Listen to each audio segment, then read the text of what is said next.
What was the most expensive mistake you've ever made? A bar girl in Thailand drugged me. I'm sharing this because I need to get it off my chest, and maybe it'll serve as a warning for someone else. A few years ago, I was backpacking through Southeast Asia. I was young, dumb, and thought I was invincible. I ended up in Bangkok, Thailand, and like a lot of guys in their early 20s, I got caught up in the nightlife. One evening, I was out at a bar in the infamous Patpong district, and I met a woman who seemed really friendly. We talked for a bit, had a few drinks, and she suggested we go somewhere more private. I'll admit I wasn't thinking straight. I was tipsy, she was charming, and I thought, why not? Big mistake. We went back to her place, and she offered me a drink. I didn't think much of it at the time, but looking back, I should have known better. I took a few sips, and that's the last thing I remember. When I woke up, I was alone in the room, my wallet and backpack gone. I had about $200 in cash, my credit cards, and my ID in there. I felt like an idiot. I searched the room, but there was no sign of her or my stuff.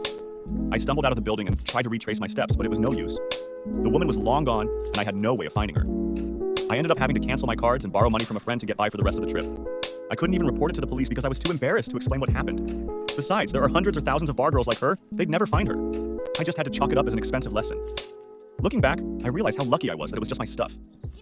It could have been so much worse. I've heard stories of people getting drugged and waking up in a bathtub full of ice missing a kidney.